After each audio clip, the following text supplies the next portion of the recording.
ছোট বাচ্চা থাকা 20 রাকাত তারাবি নামাজ পড়তে পারে, কষ্ট হয়, সেক্ষেত্রে নামাজ কমিয়ে পড়া যাবে কিনা? রমজান মাসে ওষুধের মাধ্যমে মাসিক বন্ধ রেখে কি রোজা রাখা যাবে? ফরজ সালাত আদায় না করে রোজা রাখে, তার রোজা রাখার যৌক্তিকতা কতটুকু? আমাদের মসজিদে 20 রাকাত তারাবির নামাজ হয়, আমি যদি 8 রাকাত পড়ে চলে আসি তাহলে কোনো করা হবে কিনা? আর বিলম্ব না করে চলুন তাহলে আপনাদের যে সমস্ত প্রশ্নগুলো আমাদের কাছে চলে এসেছে সেগুলোর উত্তর দিতে আমরা শুরু করি। আয়েশা সিদ্দিকা, ছোট বাচ্চা থাকা 20 রাকাত তারাবি নামাজ পড়তে পারে, কষ্ট হয়, সেক্ষেত্রে নামাজ কমিয়ে পড়া যাবে কিনা? কখন আপনি অসুবিধা হলো কম পড়লেন, কোনো অসুবিধা নেই। নফল যেহেতু এটা আপনার অসুবিধার কারণে আপনি একটু কম পড়লেন বা ভেঙে ভেঙে পড়লেন, এই সুযোগগুলো কিন্তু আছে। মোহাম্মদ দেলোয়ার হোসেন, আপনাকে আল্লাহর জন্য ভালোবাসি, আল্লাহ আপনাকে ভালোবাসুক। ভাই দেলোয়ার হোসেন, মোহাম্মদ ইমরান তাহির, আপনি লিখেছেন আমাদের মসজিদের ইমাম তারাবির দোয়া পড়ুক, ওনার ব্যাপার ওনাকে জিজ্ঞেস করবেন প্রয়োজনে, যদি আপনার সাথে সক্ষতা থাকে বিনয়ের সাথে, যে হুজুর তারাবির 4 রাকাত পর দোয়া পড়ার কথা কোনো হাদিসে নবী সাল্লাল্লাহু আলাইহি ওয়াসাল্লাম বলেছেন কিনা। যদি না বলে থাকেন তাহলে সাহাবা একরাম বা সালাফ থেকেও যদি এটি বর্ণিত না হয়ে থাকে তাহলে আমরা কেন পড়বো? আমরা তো ইবাদত করব তাদের পদ্ধতি অনুসারে, মন গড়া পদ্ধতিতেও আমরা ইবাদত করতে পারি না। আল্লাহ তাআলা আমাদেরকে বুঝার তৌফিক দান করুন। ইফতার বুড়ি খাওয়া যাবে কিনা, ফাহিমা মীর লিখেছেন, খাওয়া যাবে, এটা আপনার রুচির ব্যাপার।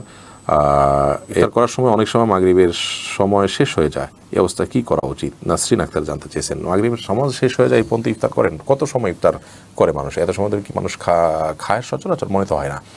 2, 5, 10 মিনিট, 15 মিনিট, 20 মিনিটও যদি লাগে, আধা ঘন্টাও যদি লাগে, তাতে হয়তো মাগরিবের সময় শেষ হওয়ার কথা নয়। বিধায় রোজাও হবে, নামাজও হবে ইনশাআল্লাহ।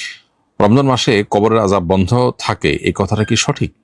এটার উত্তরের আগে আমরা দিয়েছি একাধিকবার। সম্ভবত রমজান মাসে কবর আযাব বন্ধ থাকার বিষয়টি কোনো বিশুদ্ধ হাদিস দ্বারা প্রমাণিত নয়।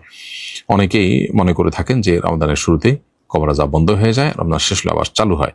এই মর্মে যে সমস্ত বর্ণনা পাওয়া যায় এগুলো কোনোটাই বিশুদ্ধতার মানদণ্ডে উত্তীর্ণ নয় বা সহিহ কোনো হাদিস দ্বারা এটি সাব্যস্ত নয়।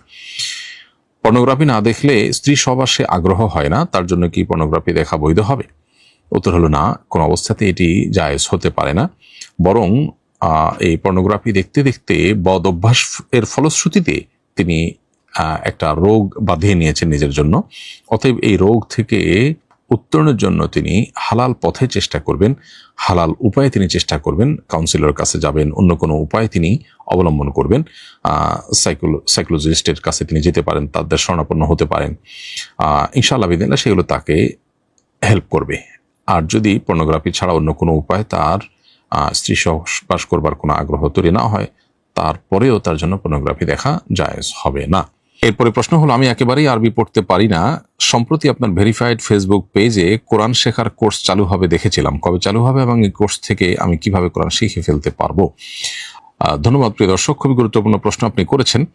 কোরআনে কারীম শেখা আমাদের প্রত্যেক ইমানদারের জন্য কর্তব্য। আমাদের উচিত আল্লাহর কালামকে বিশুদ্ধ রূপে তেলাওয়াত করতে শেখা, বিশেষ করে কোরআনে যতটুকু পড়তে হয় ততটুকু শেখা তো আমাদের উপর অবশ্য কর্তব্য। আর এমনিতেই কোরআনের হক বা কোরআনের অধিকার আমাদের কাছে, আমরা যেন কোরআনকে বিশুদ্ধ রূপে কোরআন তেলাওয়াত করতে পারি। এই বিষয়টিকে মাথায় রেখে গত 1 বছর যাবত আমরা চেষ্টা করছিলাম যে কিভাবে অনলাইনে সর্বস্তরের সাধারণ মানুষকে কোরআনে কারীম এর তেলাওয়াত বিশুদ্ধ রূপে শেখানো যায়।